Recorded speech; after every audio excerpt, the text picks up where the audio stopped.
Les 10 pays les plus pauvres du monde et d'Afrique se tiennent tous sur le continent africain au sud du Sahara. La pauvreté y est souvent liée à un conflit ou à une guerre. Comme souvent, les mêmes symptômes. Les 10 pays les plus pauvres du monde ont un point en commun de vivre sous un régime autoritaire, sans presse libre et avec un taux de corruption élevé. Tous ces facteurs, conjugués avec la faiblesse des institutions financières et le manque d'investissement, en font des pays très peu attrayants pour les investisseurs étrangers. Et pourtant, certains pays de ce classement jouissent encore de matières premières considérables. Le pays qui a fait le plus grand bond en avant dans ce classement, bien enviable, est le Malawi. Un gouvernement démocratiquement élu est en train de changer la donne. On retrouve toutefois les mêmes pays d'année en année. Il se situe tout en Afrique, haute constante, la pression climatique. Le changement climatique, les sécheresses mettent une énorme pression sur l'agriculture, si bien que la sécurité alimentaire n'est pas assurée pour ces 10 pays. Il s'agit pourtant d'un prérequis. Il n'y a pas de croissance quand un pays ne mange pas. Ce classement a été établi par Global Finance selon le PIB par habitant, c'est-à-dire la parité du pouvoir d'achat. Les données sont issues du FMI et la Banque mondiale.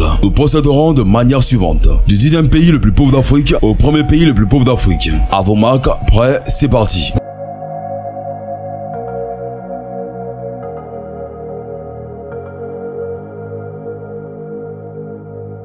10e Soudan du Sud, 1119,65 $. Indépendant du Soudan en 2011, à la suite d'un référendum d'auto-indétermination, le plus compliqué reste à venir pour le Soudan du Sud. Mettre définitivement fin à la guerre civile et parvenir à nourrir sa population. Plus de 7 millions de personnes souffrent de malnutrition, soit près de 60% de la population selon les estimations de l'ONU. Le distinguo entre État et religion n'est toujours pas évident, même si c'est une récente décision donne aux citoyens le droit à la libération de religion et de conviction. 9e Sierra Leone, 527,53 $ en 2019. Cet état d'Afrique de l'Ouest compte près de 7 millions d'habitants qui a appris son indépendance du Royaume-Uni en 1961. Connu pour ses diamants, le pays a dû faire face à une guerre civile entre 1991 et 2000 de laquelle elle n'est toujours pas remise. Économiquement et politiquement, la Sierra Leone est gangrénée par la corruption, ce malgré l'élection de Julius Maada Bio qualifié par Monsieur Propre. La population ne bénéficie pas de richesses créées par le pays, 9,91 milliards de dollars de PIB.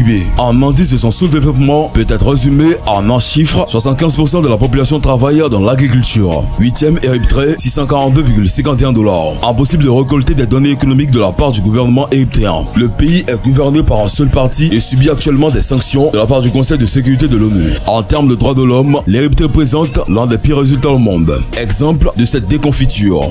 Des centaines de milliers de personnes ont fui le pays ces dernières années, principalement vers l'Europe. L'Érythrée a une population très jeune. Près de la moitié des Érythréens à moins de 15 ans. L'âge moyen tourne d'ailleurs autour de 18 ans. 80% de la population dépend d'une agriculture aux méthodes rudimentaires. Chaque sécheresse met en danger la sécurité alimentaire du pays. Là encore, leur salut pourrait venir du secteur minier. 4 nouvelles mines de potassium, d'or, de cuivre et de zinc doivent être prochainement ouvertes. Suffisant pour sortir de ce top 10, la détente s'opère en tout cas avec les pays voisins. 7e Libéria, 621,89 $ par habitant. Et il faut noter que cette somme est par année. Au Libéria, le président nouvellement élu n'est autre que George Weah, ancienne gloire du football mondial. Il doit apporter la sérénité à son pays. Une guerre civile a décimé la population avant de prendre fin en 2003. Le calme règne et les forces de sécurité sont maintenant sous le contrôle du gouvernement. Mais les difficultés sont toujours bien là. Le pays a été touché par l'Ebola et par une inflation des prix des produits de base. Pour l'heure, le Libéria survit grâce à son caoutchouc, son minerai de fer et son huile de palme. Le pays doit compter sur les aides étrangères pour se développer. Agriculture vétuste, pression climatique forte, dépendance de marchés mondiaux, 45% des Libériens vivent en dessous du seuil de pauvreté. La République démocratique du Congo, 580,72 $. Le Congo est un pays aux ressources incroyables. Mais comme toujours, c'est l'instabilité qui règne. Le président Kabila, qui ne peut pas se représenter après 2 mandats successifs, a maintes fois fait reporter les élections. La reprise des conflits armés y est récurrente, si bien que 18 000 casques bleus sont encore sur place pour intervenir. La baisse des prix du cuivre et d'autres minéraux a aussi contribué à plomber l'économie du pays. La monnaie a perdu beaucoup de sa valeur par rapport au dollar, provoquant une inflation forte. Près de 64% de la population de 80 millions d'habitants vit dans une extrême pauvreté. Aussi, 40% du budget de la RDC est destiné aux institutions et à ses dirigeants. La corruption est monnaie courante.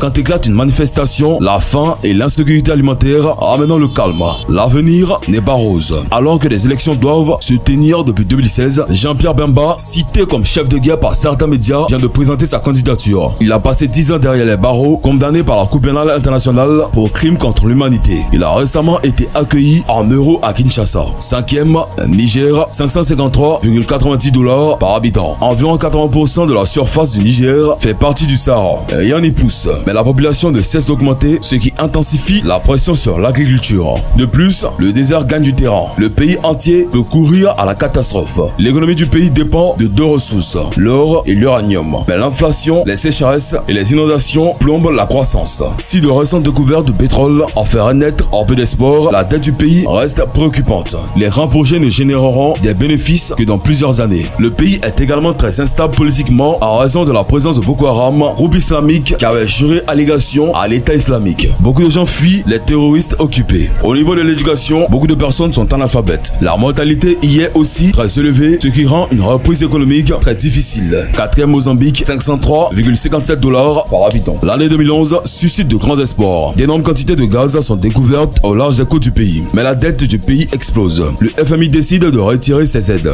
La pression sur le système fiscal devient énorme. Il faut d'abord rembourser avant de tirer des revenus des différents grands projets du pays. Le retour à la normale ne devrait pas intervenir avant 2021. Et la croissance économique récemment retrouvée ne bénéficie pas encore à la population. La plupart des habitants vivent en dessous du seuil de pauvreté. Et là encore, les revenus dépendent énormément des conditions météo. Le changement climatique influe déjà sur l'économie du pays. L'emballement démographique est pourtant bien au rendez-vous. 3e, République centrafricaine, 467,91 $. Pour la première fois depuis l'indépendance, la République centrafricaine a un président démocratiquement élu. Une étape importante pour le pays. Sauf qu'il est toujours sous le coup d'une interdiction d'exploitation de diamants, sa principale ressource. La République centrafricaine est le 3e pays le plus pauvre du monde. 75% de la population vit dans une extrême pauvreté selon la Banque mondiale. Les efforts ont récemment été consentis pour calmer les conflits internes qui perdurent depuis des dizaines d'années. Un programme de 250 millions de $ a été déployé par la Banque mondiale pour construire le pays. Mais les efforts ne sont pas encore perceptibles. 2e, le Malawi, 411,55 $ par habitant. Malawi est politiquement meilleur élève de ce top 10. Un nouveau gouvernement reconnu par la communauté internationale a été démocratiquement élu. En conséquence, le Malawi reçoit un soutien financier du FMI et de la Banque mondiale. Cela n'empêche pas que des soupçons de corruption y prospèrent. Le Malawi reste très vulnérable car son agriculture dépend beaucoup des précipitations. Là aussi, la récente sécheresse freine la reprise économique du pays. Constante dans ce classement, la vie s'améliore toutefois dans les villes, ce qui n'est pas le cas des campagnes. L'inflation et l'insécurité alimentaire stimulent la pauvreté. En 2015 et 2016, seuls 17% de la population pouvait satisfaire ses besoins alimentaires.